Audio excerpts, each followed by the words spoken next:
الحمد لله الحمد لله نحمده ونستعينه ونؤمن به ونتوكل عليه ونعوذ بالله من شرور أنفسنا ومن سيئات أعمالنا من يهده الله فلا مضل له ومن يضلله فلا هادي له ونشهد أن لا إله إلا الله وحده لا شريك له ونشهد أن محمدا عبده ورسوله أرسله بالهدى ودين الحق ليظهره على الدين كله ولو كره المشركون صلى الله على نبينا محمد وعلى آله وأصحابه وبارك وسلم تسليما كثيرا كثيرا أما بعد فيا أيها الناس أوصيكم عباد الله ونفسي أولا بتقوى الله فقد قال الله تعالى يا أيها الذين آمنوا اتقوا الله حق تقاته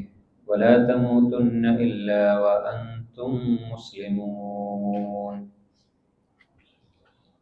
ഏറെ ബഹുമാനം നിറഞ്ഞ വിശ്വാസിനികളെ, അല്ലാഹു സുബ്ഹാനഹു വ തആലയെ ജീവിതത്തിൻ്റെ എല്ലാ സന്ദർഭങ്ങളിലും സൂക്ഷിച്ചുകൊണ്ട് തഖ്വയുള്ള ഒരു ജീവിതം നയിക്കണമേ എന്ന് എന്നോടും നിങ്ങളോടും ഓർമ്മപ്പെടുത്തുകയാണ്, വസിയത്ത് ചെയ്യുകയാണ്.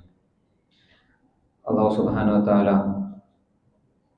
അവനെ വേണ്ട വിധം തഖ്വ ചെയ്ത് ജീവിക്കുന്ന സത്യവിശ്വാസികളിൽ നമ്മളെല്ലാവരെയും ഉൾപ്പെടുത്തി അനുഗ്രഹിക്കുമാറാകട്ടെ. ഒരു മുഅ്മിനിന് മറ്റൊരു മുഅ്മിനിനോട് ചില ബാധ്യതകളുണ്ട് എന്ന് റസൂൽ സല്ലല്ലാഹു അലൈഹി വസല്ലം പഠിപ്പിച്ചു തരുന്നുണ്ട്. ഹഖ്ഖുൽ മുസ്ലിമി അലൽ മുസ്ലിമി സിത്ത്. ഒരു മുസ്ലിമിന് മറ്റൊരു മുസ്ലിമിനോടുള്ള ബാധ്യതകൾ 6 എണ്ണമാണ്. അതിൽ അവസാനത്തെ 2 ബാധ്യതകളെ പറ്റി റസൂൽ സല്ലല്ലാഹു അലൈഹി വസല്ലം പറഞ്ഞു തരാണ്. വഇദാ മരിദ ഫഉദു. അവന് രോഗം വന്നാൽ നീ അവനെ സന്ദർശിക്കണം. അത് 5-മത്തതാണ്. 6-മത് പറഞ്ഞു തരാണ് വഇദാ മാത ഫത്തബിഉഹു. അവൻ മരണപ്പെട്ടു പോയാൽ നിങ്ങൾ അവന്റെ ജനാസയെ അനുഗമിക്കണം. നമ്മൾ ആലോചിച്ച് നോക്കൂ, റസൂൽ സല്ലല്ലാഹു അലൈഹി വസല്ലം പറഞ്ഞ അവസാനത്തെ ഒരു ബാധ്യത അതാണ്. അതുകൊണ്ടാണ് ജനാസയുമായി ബന്ധപ്പെട്ട എല്ലാ കർമ്മങ്ങൾക്കും റസൂൽ സല്ലല്ലാഹു അലൈഹി വസല്ലം വലിയ പ്രതിഫലം നമുക്ക് പറഞ്ഞു തന്നിട്ടുണ്ട്. കഴിഞ്ഞ ഖുതുബയിൽ നമ്മൾ ഒരു മുഅ്മിൻ മരണപ്പെട്ടാൽ ചെയ്യേണ്ട പ്രാഥമികമായ കാര്യങ്ങളെക്കുറിച്ച് പറഞ്ഞിട്ടുണ്ട്. അതിൽ പ്രധാനപ്പെട്ട ഒന്നാണ് മയ്യത്തിനെ കുളിപ്പിക്കുക എന്നത്. പലപ്പോഴും നമ്മുടെ വേണ്ടപ്പെട്ടവർ പോലും മരണപ്പെട്ടാൽ നാട്ടിലാരാണ് ഏറ്റവും നന്നായി കുളിപ്പിക്കാൻ അറിയുന്നത് എന്ന് നമ്മൾ അന്വേഷിച്ച് നടക്കുകയാണ്. പല ആളുകളും മരണപ്പെട്ടു പോയി, ഇപ്പോഴും നമ്മൾ അന്വേഷിക്കുകയാണ്. പക്ഷേ ഇതെങ്ങനെയാണ് ഞാൻ ചെയ്യേണ്ടത് എന്ന് നമ്മൾ അന്വേഷിച്ചിട്ടില്ല. ഇതെങ്ങനെയാണ് ഞാൻ പഠിക്കുക എന്നതിനെ കുറിച്ച് ഞാൻ ആലോചിച്ചിട്ടില്ല. നമ്മൾ ആലോചിച്ച് നോക്കൂ, നമ്മുടെ ഉമ്മ മരണപ്പെടുന്നു, നമ്മുടെ വാപ്പ മരണപ്പെടുന്നു, നമ്മുടെ വേണ്ടപ്പെട്ടവർ മരണപ്പെടുന്നു. ഇതൊക്കെ സംഭവിക്കുമല്ലോ. എങ്ങനെയാണ് അതുമായി ബന്ധപ്പെട്ട കർമ്മം ഞാൻ ചെയ്യേണ്ടത് എന്നതിനെ കുറിച്ചിട്ട് അത് വന്നതിന് ശേഷം പഠിക്കുക എന്നത് സാധ്യമല്ല. അത് നമ്മൾ ആദ്യം പഠിക്കേണ്ടതാണ്. അതിനെക്കുറിച്ച് വീണ്ടും വീണ്ടും നമ്മൾ അന്വേഷിക്കേണ്ടതാണ്. അതിൽ പ്രധാനപ്പെട്ടതാണ് മയ്യത്ത് കുളിപ്പിക്കുക എന്നത്. പലപ്പോഴും നമ്മൾ അത്തരം പ്രവർത്തനങ്ങൾ ഏൽപ്പിക്കുന്നത് അതുമായി ബന്ധപ്പെട്ട അറിവുള്ള ആളുകളെയാണ്, അതിൽ സംശയമൊന്നുമില്ല. പക്ഷെ അത് നമ്മൾ ഏറ്റെടുക്കണം. നമ്മൾ ഏറ്റെടുക്കുകയും അത് കൃത്യമായി നമ്മൾ നിർവഹിക്കുകയും വേണം. അതിൽ പലപ്പോഴും നമ്മൾ ഇന്ന് മയ്യത്ത് കുളിപ്പിക്കുന്നതുമായി ബന്ധപ്പെട്ട് കാണുന്ന ഒരു അബദ്ധമാണ്, അത്തരം ഇടങ്ങളിൽ ഒരുപാട് ആളുകൾ ഒരുമിച്ച് കൂടുകയാണ്. പണ്ഡിതന്മാർ പറഞ്ഞു തരുന്നുണ്ട്, മയ്യത്തിനെ കുളിപ്പിക്കുന്നതിൽ അതിലേറ്റവും അർഹനായത് അവന്റെ വലിയ ഉണ്ടാകണം. രണ്ടാമത് അതിനെ സഹായിക്കാൻ 1-2 ആളുകൾ, ആവശ്യമെങ്കിൽ അവർ കൂടി. പക്ഷെ ഇന്ന് നമ്മൾ കാണുന്നത് പല ആളുകൾ അതിൽ തിക്കിത്തിരക്കി കയറുകയാണ്. കാരണം മയ്യത്തിന് ഒരുപക്ഷെ കുളിപ്പിക്കുന്ന സന്ദർഭത്തിൽ കാണാൻ ഇഷ്ടപ്പെടാത്ത പല ന്യൂനതകളും കണ്ടു എന്ന് വരാം. അത് ആളുകൾക്കിടയിൽ പ്രചരിക്കരുത്. അതുകൊണ്ടാണ് മയ്യത്ത് കുളിപ്പിക്കുന്നവൻ ഉണ്ടാകേണ്ട 2 ഷർത്തുകൾ പറഞ്ഞപ്പോൾ, ഒന്നാമത് കുളിയുമായി ബന്ധപ്പെട്ട നിയമങ്ങൾ അറിയണം, ഇസ്ലാമിക ഭാഷ അറിയണം. അത് 1-മത്തതാണ്.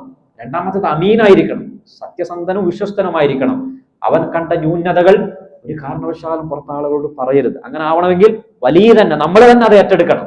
നമ്മളുമായി ബന്ധപ്പെട്ടവരെ തന്നെ അത് അറിയണം. പുറത്താരോടും ചോദിക്കേണ്ട അവസ്ഥ വരരുത് എന്നതാണ്. റസൂൽ സല്ലല്ലാഹു അലൈഹി വസല്ലം അതുമായി ബന്ധപ്പെട്ട് പറഞ്ഞ ഒരു ഹദീസ് മയ്യത്ത് കുളിയുമായി ബന്ധപ്പെട്ട് പണ്ഡിതന്മാരൊക്കെ കൊണ്ടുവരികയാണ്. മൻ സതറ മുഅ്മിനൻ സതറല്ലാഹു യൗമൽ ഖിയാമ. ഒരു മുഅ്മിനിന്റെ ന്യൂനത കണ്ടാൽ എന്നിട്ട് അത് അവൻ മറച്ചു വെച്ചാൽ നാളെ ഖിയാമത്ത് നാളിൽ അള്ളാഹു അവന്റെ ന്യൂനത മറച്ചു വെക്കും എന്ന് റസൂൽ സല്ലല്ലാഹു അലൈഹി വസല്ലം പറയുന്നു. ഇത് പറയുന്നത് മയ്യത്തുമായി ബന്ധപ്പെട്ട കുളിപ്പിക്കലുമായി ബന്ധപ്പെട്ട ഒരു ബാബിലാണ് പണ്ഡിതർ ഈ ഹദീസ് കൊണ്ടുവരുന്നെങ്കിൽ നമ്മൾ ആലോചിച്ചു പോകും, മയ്യത്തിന്റെ ന്യൂനത പോലും മറച്ചു വെക്കണം എന്ന് നമ്മളോട് പറഞ്ഞിട്ടുണ്ടെങ്കിൽ ജീവിച്ചിരിക്കുന്ന ആളുകളുടെ ന്യൂനതകൾ എത്ര കണ്ട് നമ്മൾ മറക്കണം? നമ്മൾ എത്ര തെറ്റ് ചെയ്യുന്നുണ്ട്? നമ്മള് വാപ്പമാർ അറിയാതെ, ഉമ്മ അറിയാതെ, സഹോദരൻ അറിയാതെ, ഭാര്യമാർ പോലും അറിയാതെ, ഒരുപക്ഷെ അവർ അറിഞ്ഞിരുന്നെങ്കിൽ നമ്മളുമായി എല്ലാ ബന്ധങ്ങളും മുറിച്ചു കളയാൻ സാധ്യതയുള്ള തെറ്റുകൾ നമ്മൾ ചെയ്യുന്നുണ്ട്. അള്ളാഹു ഈ ദുനിയാവിൽ മറച്ചു വെക്കുകയാണ്. പക്ഷെ നാളെ ആഖിറം വരും. നാളെ ഇവരെല്ലാം കാണുന്ന, ഒരുപക്ഷെ നമ്മളൊക്കെ സ്നേഹിക്കുന്ന റസൂൽ സല്ലല്ലാഹു അലൈഹി വസല്ലമ പോലുമുള്ള സന്നിധിയിൽ ഇതൊക്കെ നാളെ തുറന്ന് കാണിക്കപ്പെടും എന്ന് ഖുർആൻ നമ്മളോട് പറയുന്നുണ്ട്. അവിടെ ആ പാപങ്ങൾ മറക്കപ്പെടണോ, മറച്ചു വെക്കണോ, നിന്റെ മാനം രക്ഷിക്കണോ? അവിടെയാണ് ഈ ഹദീസ് നമ്മൾ വായിക്കേണ്ടത്. മൻ സതറ മുഅ്മിനൻ. ദുനിയാവിൽ ന്യൂനതയുള്ള ഒരുപാട് ആളുകളെ, എന്റെ സഹോദരൻ ഉണ്ടാവും, എന്റെ പാർട്ണർ ഉണ്ടാവും, എന്റെ കൂട്ടുകാരനുണ്ടാവും, അവൻ ന്യൂനതൊക്കെ എനിക്കറിയാം. ഞാൻ മറച്ചു വെച്ചാൽ അള്ളാഹു ഈ ദുനിയാവിലും നാളെ ആഖിറത്തിലും എന്റെ പാപങ്ങൾ അള്ളാഹു മറച്ചു വെക്കും. മയ്യത്തുമായി ബന്ധപ്പെട്ട് അതുകൊണ്ടാണ് വിശ്വസ്തനെ ഏൽപ്പിക്കണം എന്ന് പറയുന്നത്. ആദ്യമായി ശ്രദ്ധിക്കേണ്ടത് അവന്റെ ഔറത്തുകൾ കൃത്യമായി മറച്ചിരിക്കണം. അവന്റെ മാലിന്യങ്ങളൊക്കെ വൃത്തിയാക്കണം. മീശ അധികം വളർന്ന ആളുകളാണെങ്കിൽ അത് വെട്ടിക്കൊടുക്കണം. നഖം വളർന്ന ആളുകളാണെങ്കിൽ അത് വെട്ടിക്കൊടുക്കണം. അതൊക്കെ ക്ലീൻ ചെയ്തതിനു ശേഷം തുടങ്ങേണ്ടത് വുളൂ കൊണ്ടാണ്. വുളൂ കൊണ്ട് തുടങ്ങണം. പൂർണ്ണമായ ഒരു വുളൂ നമ്മൾ ചെയ്തു കൊടുക്കണം. അതിൽ മിസ്വാക്ക് ചെയ്യേണ്ടത് നമ്മുടെ കയ്യിൽ ശീല ചുറ്റിയിട്ട് നനവുള്ള ഒരു കൈ കൊണ്ട് മിസ്വാക്ക് ചെയ്തു കൊടുക്കണം. പൂർണ്ണമായി വുളൂ ചെയ്തതിന് ശേഷം തലയിൽ നിന്ന് തുടങ്ങണം. തല കഴുകിയതിനു ശേഷം അവന്റെ വലതു ഭാഗത്ത് നിന്ന് തുടങ്ങണം. റസൂൽ സല്ലല്ലാഹു അലൈഹി വസല്ലമയുടെ മകൾ സൈനബാണ് മരണപ്പെട്ടപ്പോൾ സൈനബിനെ കുളിപ്പിക്കുന്ന പെണ്ണുങ്ങൾക്ക് റസൂൽ സല്ലല്ലാഹു അലൈഹി വസല്ലം പറഞ്ഞു കൊടുത്ത ഹദീസാണ് ഇതിന് ആധാരം. ഇബ്ദഉ ബിമയാമീനിക്കും, നിങ്ങളുടെ വലത് കൊണ്ട് തുടങ്ങുക. വലതു ഭാഗം ആദ്യം പൂർണ്ണമായി കഴുകി കൊടുക്കുക, എന്നിട്ട് ഇടത് കൊണ്ട് തുടങ്ങുക. എന്നിട്ട് തിരിച്ചു കിടത്തി അല്ലെങ്കിൽ അതിന്റെ ഒരു വർഷം ഉയർത്തിയതിനു ശേഷം മയ്യത്തിന്റെ പുറത്തു നിന്നും വലതു ഭാഗം, പിന്നീട് ഇടത് ഭാഗം. ഇത് കൃത്യമായി ഒരു തവണ കഴുകിയാൽ ഒരു കുളിയായി. ഇങ്ങനെ 3 തവണ കുളിപ്പിക്കണം എന്നാണ് ഇസ്ലാമിക നിയമപ്രകാരം നമ്മൾ പഠിക്കുന്നത്. ഇനി ഒരുപക്ഷെ 3 പ്രാവശ്യം കുളിപ്പിച്ചതിന് ശേഷവും എന്തെങ്കിലും മാലിന്യം വരികയാണെങ്കിൽ വീണ്ടും കുളിപ്പിക്കണം. അത് 5 ആക്കണം. ഇനിയും വരികയാണെങ്കിൽ അത് 7 ആക്കണം. കാരണം ഒറ്റ കൊണ്ട് അവസാനിപ്പിക്കണമെന്നാണ്. അള്ളാഹു വിത്ര, അവൻ ഏകനാണ്. അവൻ വിത്രിനെ ഇഷ്ടപ്പെടുന്നു, ഒറ്റയെ ഇഷ്ടപ്പെടുന്നു. അതുകൊണ്ട് കുളിപ്പിക്കുന്ന ഘട്ടത്തിൽ അങ്ങനെയാണ് നമ്മൾ കുളിപ്പിക്കേണ്ടത്. അവസാനത്തെ കുളിപ്പിക്കലിൽ കർപ്പൂരം നമ്മൾ കലർത്തിക്കൊണ്ട് സുഗന്ധം ഉപയോഗിച്ചുകൊണ്ട് അവസാനത്തെ കുളി പൂർത്തീകരിക്കണമെന്നാണ്. അതിനുശേഷം നമ്മൾ കൃത്യമായി തുടച്ചു കൊടുക്കണം. കുളിച്ചതിന് ശേഷം എന്തെങ്കിലും മാലിന്യം വരികയാണെങ്കിൽ അത് കഴുകി കൊടുക്കാം. വുളുഓ അതുപോലെ തന്നെ കുളിയോ മടക്കേണ്ടതില്ല എന്ന് പണ്ഡിതർ പറഞ്ഞു തരിക.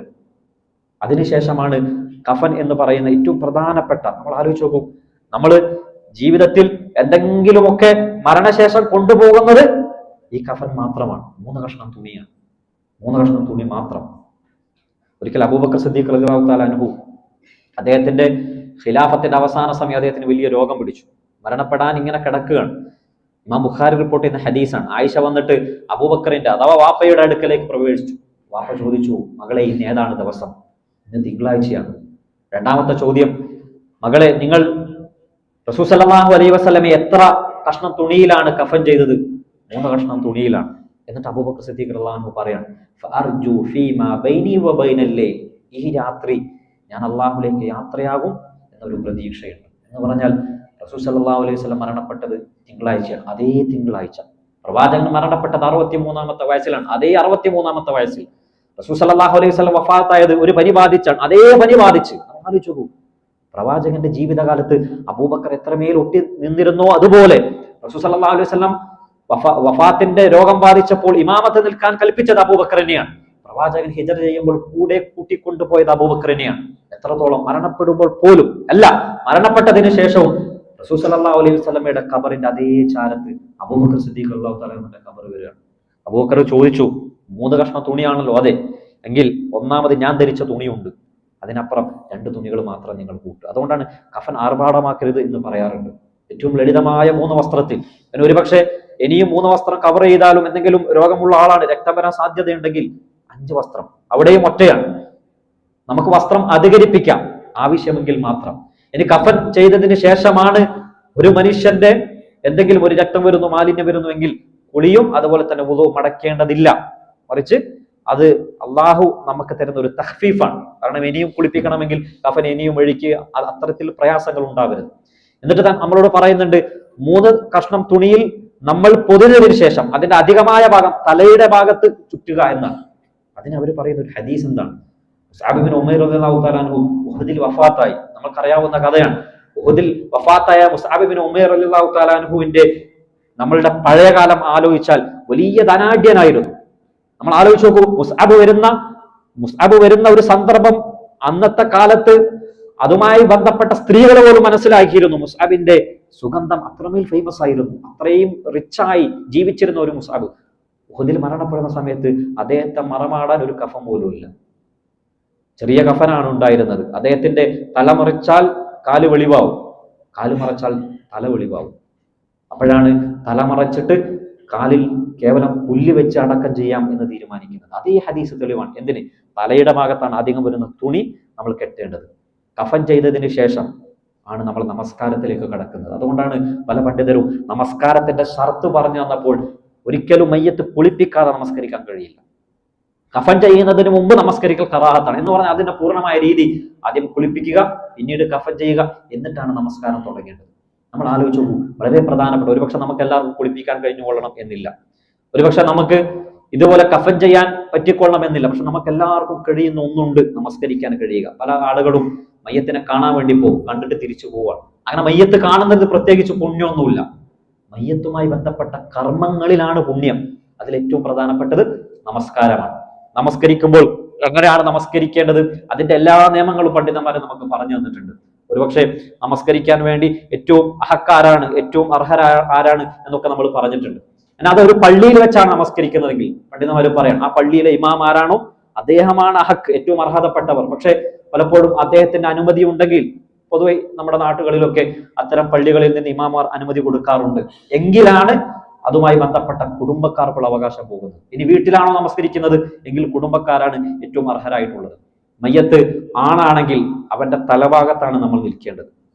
മയ്യത്ത് പുരുഷനാണെങ്കിൽ അവന്റെ തലഭാഗത്ത് എന്ന് പറഞ്ഞാൽ ഇമാമിന്റെ വലത് ഭാഗം അല്പം അവന്റെ മയ്യത്തിന്റെ തലയുണ്ടായിരിക്കണം, ഇടത് ഭാഗത്താണ് കാല് വരേണ്ടത്. ആ രീതിയിലാണ് മയ്യത്തിനെ കിടത്തേണ്ടത്.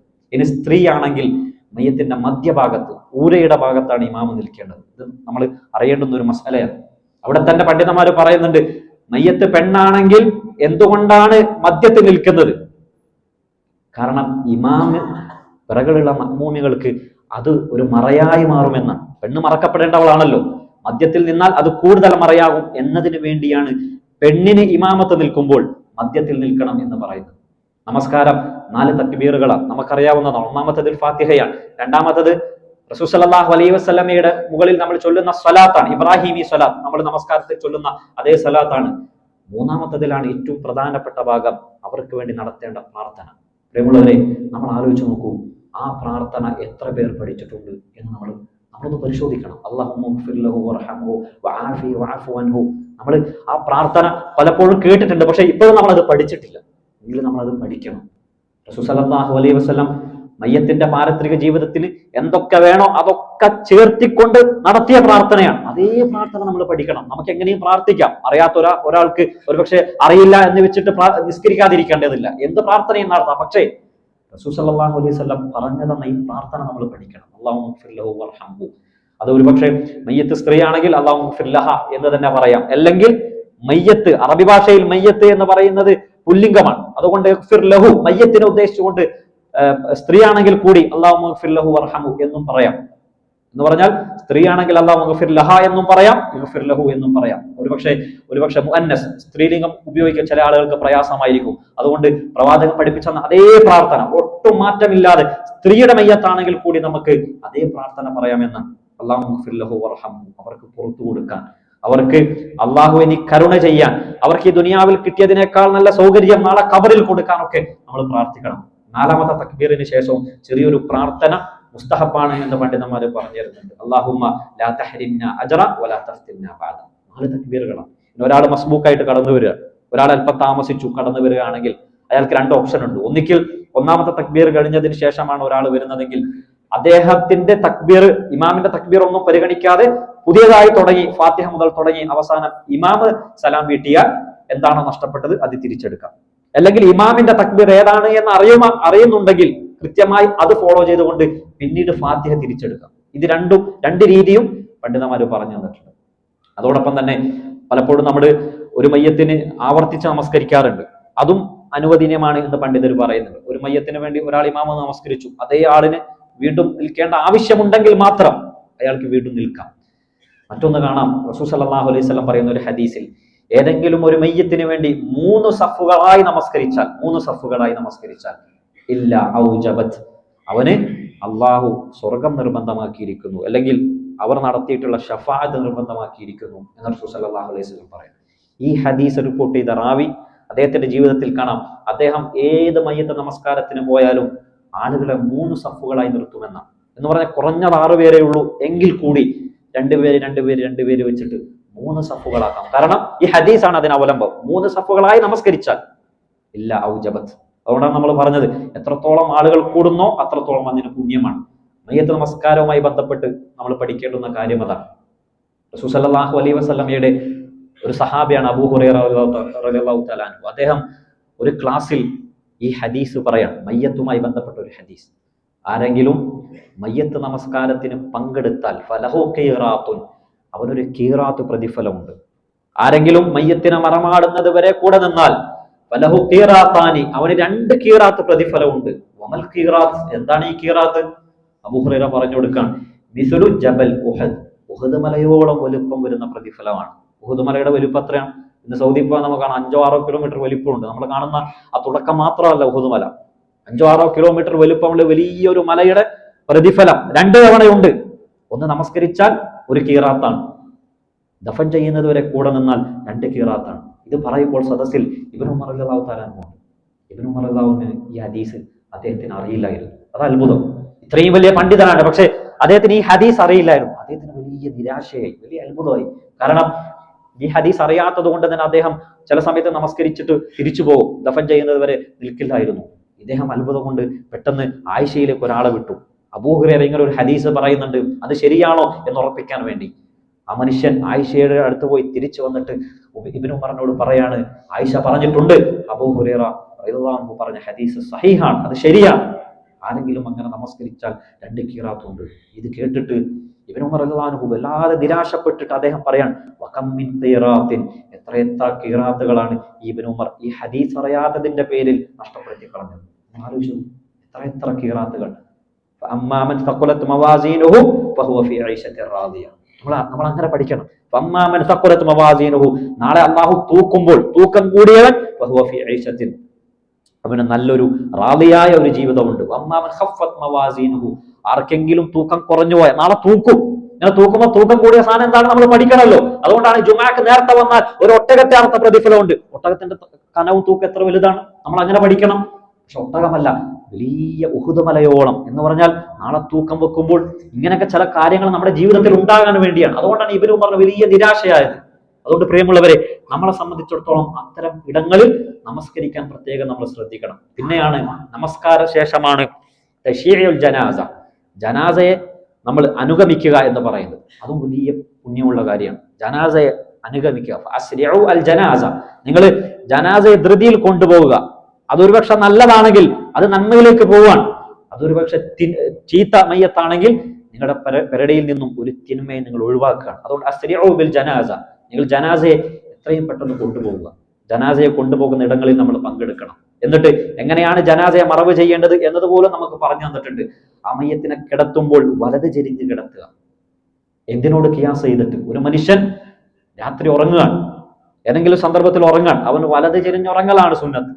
നമ്മൾ ആലോചിച്ച് നോക്കൂ, അവിടെ പോലും ഉറക്ക് പോലും മരണത്തെ നമ്മൾ ഓർമ്മിപ്പിക്കുകയാണ്. അതുകൊണ്ടാണ് റസൂൽ സല്ലല്ലാഹു അലൈഹി വസല്ലം പറഞ്ഞത്, അന്നൗമു അഖുൽ മൗത്ത്, മരണം ഉറക്കിന്റെ സഹോദരനാണ്. ചിലപ്പോൾ നമ്മൾ ഉറങ്ങുമ്പോഴായിരിക്കും മരണപ്പെടാം, നമുക്കറിയില്ലല്ലോ. അതുകൊണ്ടാണ് റസൂൽ സല്ലല്ലാഹു അലൈഹി വസല്ലം ഉറക്കവുമായി ബന്ധപ്പെട്ട് പല ദിക്ർ ദുആകൾ പറഞ്ഞു തന്നിട്ടുണ്ട്. അതൊക്കെ ഒരു മനുഷ്യൻ അവസാനം യാത്ര പറയുന്ന സമയത്ത് നടത്തുന്ന പ്രാർത്ഥനകളുണ്ടല്ലോ, അതിനോട് താരതമ്യം ചെയ്യാൻ കഴിയുന്ന പ്രാർത്ഥനകളാണ്. ആ പ്രാർത്ഥനകൾ നമ്മൾ ചൊല്ലണം.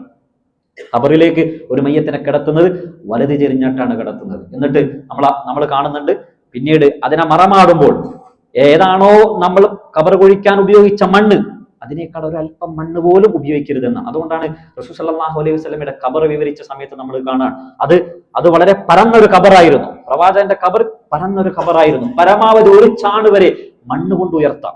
ഏതാണോ ഉപയോഗിച്ച മണ്ണ് അത് ഉപയോഗിച്ചുകൊണ്ട് ഉയർത്താം എന്നതല്ലാതെ, പ്രിയമുള്ളവരെ, നമ്മൾ ആലോചിച്ച് നോക്കൂ, ഇന്ന് എത്ര മക്ബറുകൾ നമ്മൾ കാണുന്നുണ്ട്. എത്രയാണ് അതിന്റെ ഉയരം കൂടുന്നവരും മക്ബറയുടെ പ്രൗഢി കൂടി എന്നൊക്കെയാണ് ആളുകൾ വിചാരിക്കുന്നത്. മക്ബർക്ക് ഒരു ഉയരം, അതിനുശേഷം ഒരു കുബ്ബ, അതിനുശേഷം വലിയ, എത്രത്തോളം നമ്മൾ മക്ബറയുമായി ബന്ധപ്പെട്ട് എത്ര പുത്തൻ അനാചാരങ്ങൾ ഇന്ന് നമ്മൾ സമൂഹത്തിൽ കാണുന്നുണ്ട്. ചില ആളുകളുടെ ഖബറിൽ പച്ച വിരിക്കുകയാണ്. പ്രിയമുള്ളവരെ, നമ്മൾ ആലോചിച്ച് നോക്കൂ, അങ്ങനെ പച്ച വിരിക്കേണ്ടത് അർഹമായിട്ട് ലോകത്താരെങ്കിലും ഉണ്ടെങ്കിൽ റസൂൽ സല്ലല്ലാഹു അലൈഹി വസല്ലമയുടെ ഖബറല്ലേ. ആ ഖബറിനെ കണ്ട സഹാബാക്കൾ പറയാണ്, പ്രവാചകന്റെ ഖബർ പരന്നതായിരുന്നു. ആ മണ്ണിൽ മാത്രം, ഒന്നുമില്ല, ഒരിടത്തുമില്ല, ഒന്നുമില്ലാതെ അന്ന് മറമാടി അതേ മണ്ണിൽ.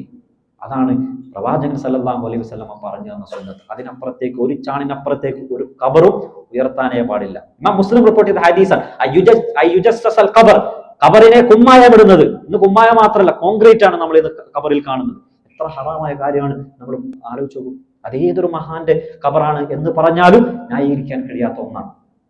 ശേഷം റസൂൽ സല്ലല്ലാഹു അലൈഹി വസല്ലം പറഞ്ഞു, നിങ്ങൾ മറമാടി കഴിഞ്ഞാൽ ഇസ്അലു ലഹു തസ്ബീത്ത്, അവന് വേണ്ടി തസ്ബീത്തിനെ ചോദിക്കണം. ഫഇന്നഹു ആന യുസ്അൽ, ഇപ്പോൾ അവൻ ചോദ്യം ചെയ്യപ്പെടാൻ പോവുകയാണ് എന്ന് പറഞ്ഞാൽ ഖബറിലേക്ക് വെച്ചു, ആളുകൾ പിരിയാൻ അധികം ഒന്നും സമയമില്ല. ആ സമയമാവുമ്പോഴേക്കും മലക്കുകൾ അവന്റെ അടുക്കലേക്ക് വരുന്നു, അവനോട് ചോദ്യം ചെയ്യാൻ വേണ്ടി പോകുന്നു. അതുകൊണ്ടാണ് റസൂൽ സല്ലല്ലാഹു അലൈഹി വസല്ലം ഒരല്പനേരം മറമാടിയതിനു ശേഷം പെട്ടെന്ന് പിരിഞ്ഞു പോകാതെ, പ്രത്യേകിച്ച് കുടുംബക്കാർ ഒരല്പസമയം ദീർഘമായി നിന്ന് അവന് വേണ്ടി തസ്ബീത്തിനെ ചോദിക്കണം. എങ്ങനെയാ തസ്ബീത്തിനെ ചോദിക്കുക? തസ്ബീത്ത് എന്ന് പറഞ്ഞാൽ മലക്കുകൾ ചോദ്യം ചോദിക്കുമ്പോൾ ഈ മുഅ്മിനിന് മറുപടി പറയാനുള്ള സ്ഥൈര്യം കൊടുക്കുക എന്നതാണ് അതിന്റെ അർത്ഥം. അതിന് പ്രത്യേകം ലഫ്ളുകളൊന്നും റസൂൽ സല്ലല്ലാഹു അലൈഹി വസല്ലം പറഞ്ഞു തന്നിട്ടില്ല. ഒരുപക്ഷെ ഇത് നമ്മൾ പൊതുവെ കേൾക്കുന്ന അല്ലാഹുമ്മ സബ്ബിത്ഹു ഇൻദ സുആൽ, അല്ലാഹുവേ അവൻ ചോദിക്കുമ്പോൾ സ്ഥൈര്യം കൊടുക്കണേ എന്ന വാക്കുകൾ ഉപയോഗിക്കാം, അതല്ലാത്ത പ്രാർത്ഥനകൾ ഉപയോഗിക്കാം. എന്നിരുന്നാലും ദീർഘമായി നമ്മൾ അവന് വേണ്ടി തസ്ബീത്തിനെ ചോദിക്കണം. അത് തസ്ബീത്തിനെ ചോദിക്കേണ്ട സമയം. ചില ആളുകൾ ആ സമയത്ത് യാസീൻ ഓതുന്നതായി നമ്മൾ കാണുന്നു, സൂറത്തുൽ മുൽക്കുകൾ പാരായണം ചെയ്യുന്നതായി കാണുന്നു. നമ്മൾ ആലോചിക്കണം, റസൂൽ സല്ലല്ലാഹു അലൈഹി വസല്ലം അവിടെ ഖുർആൻ പാരായണം നല്ലതാണ് എന്ന് പ്രവാചകൻ അറിയുമായിരുന്നെങ്കിൽ റസൂൽ സല്ലല്ലാഹു അലൈഹി വസല്ലം പറയുമായിരുന്നു. അതുകൊണ്ട് പ്രവാചകൻ എന്തു പറഞ്ഞു അവിടെ നിൽക്കുകയാണ് നമ്മൾ ചെയ്യേണ്ടത്, തസ്ബീത്തിനെ ചോദിക്കുക. കാരണം ഫഇന്നഹുൽ ആന യുസ്അൽ, ഇപ്പോൾ അവനോട് ചോദ്യം ചെയ്യപ്പെടാൻ പോവുകയാണ് റസൂൽ സല്ലല്ലാഹു അലൈഹി വസല്ലം പറയാൻ. എന്നതുപോലെ നമ്മൾ മറമാടിയതിനു ശേഷം അതുമായി ബന്ധപ്പെട്ടാണ് നമ്മൾ കാണുന്നത് തഅസിയത്തിന്റെ ചില നിയമങ്ങൾ എന്ന് പറഞ്ഞാൽ മയ്യത്തിന്റെ കുടുംബക്കാരെ ആശ്വസിപ്പിക്കുക, അവർക്ക് സമാധാനം നൽകാനുള്ള വാക്കുകൾ നമ്മൾ പറഞ്ഞു കൊടുക്കുക. അത് വലിയ പ്രതിഫലമുള്ള കാര്യമാണ്. റസൂൽ സല്ലല്ലാഹു അലൈഹി വസല്ലം പറയുന്ന ഒരു ഹദീസിൽ കാണാം, ആരെങ്കിലും ഒരു മുഅ്മിനിനെ തഅസിയത്ത് ചെയ്താൽ ഹുലലും മിൻ യൗമിൽ ഖിയാമ, അവന് ഖിയാമത്ത് നാളിൽ അല്ലാഹു ആദരവിന്റെ വലിയ വസ്ത്രങ്ങൾ ധരിപ്പിച്ചു കൊടുക്കുമെന്നാണ്. ഒരു മനുഷ്യന് ഒരുപക്ഷെ പ്രത്യേകിച്ച് അപ്രതീക്ഷിതമായിട്ടാണ് മരണം നടന്നതെങ്കിൽ അയാൾക്കുണ്ടാകുന്ന വേദന വളരെ വലുതാണ്. അങ്ങനെയുള്ള ആളുകളെ നമ്മൾ തഅസിയത്ത് നടത്തുക എന്നത് പ്രത്യേകം സുന്നത്താണ്. അവിടെ തന്നെ നമ്മൾ ജനാസ അനുഭവിക്കുമ്പോൾ പ്രത്യേകം നമ്മൾ ഇന്ന് നാട്ടിൽ കണ്ടുവരുന്ന വല്ലാത്തൊരു അനാചാരമാണ്, ആ ജനാസ കൊണ്ടുപോകുമ്പോൾ ആളുകൾ തഹ്ലീൽ വിളിക്കുക, ലാ ഇലാഹ ഇല്ലല്ലാഹ് എന്ന് ഉറക്കെ വിളിക്കുക. പ്രിയമുള്ളവർ, നമ്മൾ ഷാഫി മദ്ഹബിൽ തന്നെ പ്രാമാണികനായ ഇമാം നവവിയെ പോലുള്ള പണ്ഡിതന്മാർ അവരുടെ കിതാബുകൾ ഉദ്ധരിക്കുകയാണ്, യഹ്സുനു സുകൂത്ത്, അത്തരം സന്ദർഭത്തിൽ നിശബ്ദമായിട്ടാണ് പോകേണ്ടത്. കാരണം ജനാസയെ അനുഗമിക്കുമ്പോൾ, മയ്യത്ത് നമസ്കരിക്കുമ്പോൾ, ഖബറിലേക്ക് പോകുമ്പോൾ ഒക്കെ നമുക്കുണ്ടാകേണ്ട ചിന്തയുണ്ട്. അവിടെ ഒരു ശബ്ദവുമില്ല, നമ്മൾ നിശബ്ദമായി മരണത്തെക്കുറിച്ച് ഓർക്കണം. അതുകൊണ്ടാണല്ലോ റസൂൽ സല്ലല്ലാഹു അലൈഹി വസല്ലം പറഞ്ഞത്, നിങ്ങൾ ജനാസയെ അനുഗമിക്കുക, ആഖിറം നിങ്ങൾക്ക് ഓർമ്മയുണ്ടാകും. എന്നെയും ഇതുപോലെ കൊണ്ടുപോകുമല്ലോ, ഞാനന്ന് ആളുകൾ എന്തെങ്കിലുമൊക്കെ പറഞ്ഞിരിക്കും, ഞാനും ഇതുപോലെ ഇങ്ങനെ കിടന്നിട്ട് പോകുമല്ലോ എന്ന് ഓർമ്മ ഉണ്ടാകണം. വസൂറുൽ ഖുബൂർ, നിങ്ങൾ കബറുകളെ സന്ദർശിക്കൂ, ഫഇന്നഹാ തുദക്കിറുകുമുൽ മൗത്ത്, അത് മരണം നിങ്ങളെ ഓർമ്മിപ്പിക്കും. അങ്ങനെ ഓർമ്മ വേണം. അവിടെ യഹ്സുനു സുകൂത്ത്, നിങ്ങൾ മൗനം പാലിക്കണം എന്ന് അവിടെ പറയുന്നുണ്ട്. തഅസിയത്തുമായി ബന്ധപ്പെട്ടിട്ട് നമ്മൾ തഅസിയത്ത് ചെയ്യാൻ ഇന്ന് നമ്മൾ കാണുന്നത് ഒരുപാട് അനാചാരങ്ങളാണ്. നമ്മൾ ആലോചിച്ചു, മരണപ്പെട്ട് കഴിഞ്ഞാൽ ആ മരണ വീട്, പ്രിയമുള്ളവരെ, നമ്മുടെ ബന്ധുക്കളുടെ ഒക്കെ വീട് നമ്മൾ പരിശോധിച്ച് നോക്കിക്കോളൂ, കുറച്ച് ദിവസം കഴിഞ്ഞാൽ അത് കല്യാണ വീടിന് സമാനമാണ്. നമ്മൾ ആലോചിച്ച് നോക്കൂ, മരണപ്പെട്ട വീടുകൾ എന്തായി മാറുന്നുണ്ട് എന്ന് നമ്മൾ പരിശോധിച്ച് നോക്കേണ്ടതാണ്. റസൂൽ സല്ലല്ലാഹു അലൈഹി വസല്ലം പറയുന്നുണ്ട്, ജാഫർ മരണപ്പെട്ടപ്പോൾ, ജാഫർ ഷഹീദായിട്ടാണ് മരണപ്പെട്ടത്, ഇസ്നഉ ലിആല ജഅഫർ തആമൻ, ജാഫറിന്റെ കുടുംബത്തിന് നിങ്ങൾ ഭക്ഷണം ഉണ്ടാക്കി കൊടുക്കാനാണ് പറയുന്നത്. എന്ന് പറഞ്ഞാൽ മയ്യത്തിന്റെ കുടുംബത്തിന് വേണ്ടി നമ്മൾ ഭക്ഷണം ഉണ്ടാക്കി കൊടുക്കണം. കാരണം അന്ന് അവർക്കുണ്ടാകുന്ന പ്രയാസത്തിൽ ഒരുപക്ഷെ അവർ തിന്നില്ല, അവരെ തിന്നാൻ നിർബന്ധിപ്പിക്കണം എന്നുകൂടെ നമുക്ക് ഹദീസിൽ കാണാം, ചില കിതാബുകളിൽ കാണാം. എന്ന് പറഞ്ഞാൽ മരണപ്പെട്ട വീട്ടുകാർക്ക് വേണ്ടി ഭക്ഷണം ഉണ്ടാക്കി കൊടുക്കുകയാണ് ചെയ്യേണ്ടത്. ഇന്ന് നമ്മൾ കാണുന്നത് എന്താണ് എന്ന് ആലോചിച്ചു. ഇന്ന് മരണപ്പെട്ട വീട്ടുകാർ വരുന്നവർക്ക് വേണ്ടി ഭക്ഷണം ഉണ്ടാക്കി കൊടുക്കണം, അല്ലെ? നമ്മൾ ഇന്ന് പ്രത്യേകിച്ച് 3-ന്റെ അന്ന് കണ്ണോക്ക് എന്ന് പറഞ്ഞ പുതിയൊരു ആചാരമാണ്. പ്രിയമുള്ളവരെ, അങ്ങനെ ഒരു കണ്ണോക്ക് റസൂൽ സല്ലല്ലാഹു അലൈഹി വസല്ലം പറഞ്ഞു തന്നിട്ടുണ്ടോ? മയ്യത്തിന്റെ കണ്ണ് 3-ാമത്തെ ദിവസം നശിച്ചു പോകും എന്നതിനെ കുറിച്ച് പ്രവാചകൻ പറഞ്ഞു തരണ്ടേ? അങ്ങനെ ഒരു 3-ന്റെ അന്ന് സഹാബാക്കൾ ആചരിച്ചതായി കാണണ്ടേ? നമ്മൾ അങ്ങനെ കാണുന്നില്ല. എന്ന് പറഞ്ഞാൽ അങ്ങനെ ഒരു ആചാരമില്ല. ഇന്ന് ആളുകൾ അന്ന് ഉച്ചക്ക് വിഭവസമൃദ്ധമായ പല ചോറുകളും പല കറികളും അത്തരത്തിൽ ആളുകൾ തിക്കിത്തിരക്കി ഒരു കല്യാണ സമാനമായ വീട് നമ്മൾ കാണുകയാണ് എന്ന് പറഞ്ഞാൽ നമ്മൾ ആലോചിച്ച് നോക്കും, ഇതെങ്ങനെയാണ് സംഭവിച്ചത്? റസൂൽ സല്ലല്ലാഹു അലൈഹി വസല്ലമയുടെ സുന്നത്ത് ആര് ഉപേക്ഷിച്ചോ അപ്പോഴേക്ക് പുത്തൻ ആചാരത്തിലേക്ക് ആളുകൾ കടന്നു പോവാം. ചില സമയത്ത് നമ്മൾ കാണാം, സുബഹി നമസ്കാരം കഴിഞ്ഞാൽ ആ പള്ളിയിൽ ഉസ്താദും അതുപോലുള്ള മഹലിൽ എല്ലാവരും കടന്നു ചെല്ലുന്നുണ്ട്. അങ്ങനെ പോകാം, പ്രശ്നമൊന്നുമില്ല. പക്ഷേ അന്ന് അവിടെ രാവിലെ ചായ സൽക്കാരമാണ്, വിവിധ തരം കടികൾ, എണ്ണക്കടികൾ, അത്തരം പലഹാരങ്ങളൊക്കെ നിരത്തി വെച്ചിട്ട് ആളുകൾ ഇത് തിന്നിട്ട് സന്തോഷത്തോടെ പിരിഞ്ഞു പോവാം. എങ്ങനെയാണ് ഇത് സംഭവിച്ചത്? പ്രിയമുള്ളവർ, അവിടെയാണ് സഹാബാക്കൾ പറയുന്ന ഒരു ഹദീസ് നമ്മൾ കേൾക്കണം. സഹാബാക്കൾ പറയാൻ ഇങ്ങനെ ഭക്ഷണം ഉണ്ടാക്കി കൊടുക്കുന്നത് നിയാഹത്തിൽ നമ്മൾ ഉൾപ്പെടുത്തുമായിരുന്നു എന്ന് പറഞ്ഞാൽ റസൂൽ സല്ലല്ലാഹു അലൈഹി വസല്ലം നിയാഹത്തിനെ നിരോധിച്ചിട്ടുണ്ട്. ഒരു മനുഷ്യൻ മരിച്ചാൽ അവന് വേണ്ടി വിലാപങ്ങൾ ഉറക്കെ കരയുക, അല്ലെങ്കിൽ അവന്റെ മഫാഹിറുകൾ പറഞ്ഞുകൊണ്ട് പെരുമ പറഞ്ഞുകൊണ്ട് നെഞ്ചത്തടിച്ച് കരയുക നിയാഹത്താണ്.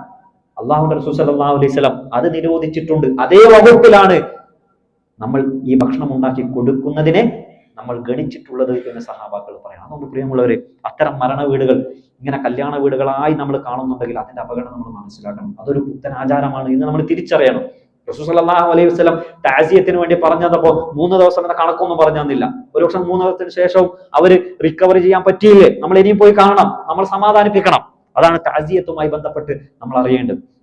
അതുപോലെ തന്നെ ഒരു മനുഷ്യൻ ഖബറടക്കിയതിനു ശേഷം നമസ്കാരത്തിന് എത്താൻ കഴിഞ്ഞില്ല, അവിടെ പണ്ഡിതന്മാർ പറഞ്ഞിരുന്ന വിധിയുണ്ട്. അവന് ഖബറിന്റെ അടുക്കൽ വെച്ചുകൊണ്ട് നമസ്കരിക്കാം. ഒരുപക്ഷെ ഉമ്മ മരണപ്പെട്ടു പോയി, പ്രവാസത്തായിരുന്നു മകൻ, 1 വർഷം കഴിഞ്ഞാണ് തിരിച്ചു വന്നത്, എങ്കിലും അവൻ ഉമ്മയുടെ ഖബറിന്റെ അടുക്കൽ വന്നുകൊണ്ട് നമസ്കരിക്കാം. അതെങ്ങനെയാണ് നമസ്കരിക്കേണ്ടത്? നമ്മൾ ഇമാമ് പള്ളിയിൽ നിന്ന് നമസ്കരിക്കുന്നത് പോലെ ഇമാമിന്റെ മുമ്പിൽ നേരെ മയ്യത്താണ്, അതിന് മുമ്പിൽ കിബിലയാണ് എന്ന് പറഞ്ഞാൽ ഇമാമിന്റെയും കിബിലയുടെയും ഇടയിൽ മയ്യത്തിരിക്കുന്നത് പോലെ ഖബറെടുത്ത് നമസ്കരിക്കുമ്പോഴും അവന്റെയും കിബിലയുടെയും നടുക്ക് ഖബർ വരിക എന്ന രീതിയിൽ നമസ്കരിക്കാം. എന്ന് പറഞ്ഞാൽ അസ്വലാത്തു ഷഫാഅത്തുൻ, നമ്മൾ നമസ്കാരം വിടരുത്. 6 മാസമായി 7 മാസമായി എന്നിട്ടാണ് മകൻ വരുന്നത്, കുടുംബക്കാർ വരുന്നത്, എങ്കിൽ കൂടെ അസ്വലാത്തു ഷഫാഅത്തുൻ, നമസ്കാരം എന്താണ്? ഷഫാഅത്താണ്. നമ്മൾ നമസ്കരിക്കുമ്പോൾ അല്ലാഹുമ്മ ഗ്ഫിർ ലഹു വർഹംഹു എന്ന് നമ്മൾ പ്രാർത്ഥിക്കുന്നുണ്ട്. എന്നതുപോലെ നമ്മൾ അത്തരം നമസ്കാരങ്ങൾ വഴികയാണെങ്കിൽ പോലും നമുക്ക് നമസ്കരിക്കാവുന്നതാണ്. പ്രിയമുള്ളവർ, അതുകൊണ്ട് മയ്യത്തുമായി ബന്ധപ്പെട്ട എല്ലാ കർമ്മങ്ങളും അത് ഏതെങ്കിലും ചില ഖുതുബകൾ കൊണ്ട് പറഞ്ഞൊപ്പിക്കാൻ കഴിയുന്നതല്ല, നമ്മൾ പഠിക്കണം. നമ്മളും അത്തരം വാക്യങ്ങളും അത്തരം നിയമങ്ങളും പഠിക്കുമ്പോൾ നമ്മളും യാത്ര ചെയ്യാനുള്ളവരാണ് എന്നൊരു ഓർമ്മ നമുക്ക് വരും. അള്ളാഹു നമ്മുടെയൊക്കെ മരണം ഏറ്റവും നല്ല സുഹൃതം ചെയ്യുന്ന, ഏറ്റവും നല്ല തൗബയും ഒക്കെ ചെയ്ത് അള്ളാഹുലേക്ക് മടങ്ങാൻ ഏറ്റവും അനുസൂനമായ ഒരു സമയത്ത് അള്ളാഹു നമുക്കൊക്കെ ആക്കിബത്ത് നന്നാക്കി തരുമാറാകട്ടെ. അള്ളാഹു നമ്മൾ ചെയ്തു പോയ ചെറുതു വലുതുമായ എല്ലാ പാപങ്ങളും വിട്ടുപുറത്തു മാപ്പാക്കി തരുമാറാകട്ടെ. അൽഹംദുലില്ലാഹി റബ്ബിൽ ആലമീൻ.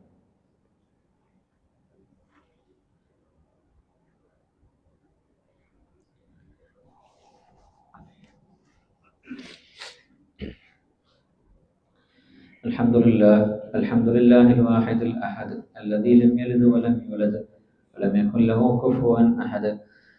صلى الله على نبينا محمد وعلى آله وأصحابه الأبر. فقد قال الله تعالى: يا أيها الذين آمنوا اتقوا الله وقولوا قولا سديدا يصلح لكم أعمالكم ويغفر لكم ذنوبكم ومن يطع الله ورسوله فقد فاز فوزا عظيما.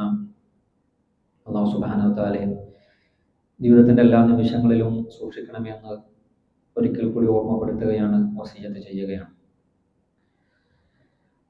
ഒരു മയ്യത്ത് മരണപ്പെട്ടാൽ അവന്റെ എല്ലാ അമലുകളും നിലച്ചു പോകും, 3 എണ്ണം ഒഴികെ എന്ന് റസൂൽ സല്ലല്ലാഹു അലൈഹി വസല്ലം പറയുന്നുണ്ട്. അതിൽ 3ാമതായി പറയുന്നത് കാണാം, സദഖത്തുൻ ജാരിയ, ജാരിയായ സ്വതക്കയാണ്. പ്രിയമുള്ളവരെ, നമ്മളൊക്കെ സ്വതക്ക ചെയ്യാറുണ്ട്, പക്ഷെ ചെയ്യുമ്പോൾ ജാരിയായ സ്വതക്കകൾ കൂടി ആവണം എന്നൊരു നിർബന്ധം നമുക്ക് വേണം. അതല്ലാതെ അതും ചെയ്യാം, പക്ഷെ നിലച്ചു പോകാതെ പ്രതിഫലം ലഭിക്കുന്ന ചില സ്വതക്കകൾ ജീവിതത്തിൽ ഉണ്ടാകണം. ഞാൻ ഇത് പറയാൻ കാരണം MSM നമുക്കറിയാം, ഇന്ന് വിദ്യാർത്ഥികൾക്കിടയിൽ വലിയ ദിശാബോധം നൽകുന്ന ഒരു കൂട്ടായ്മയാണ്.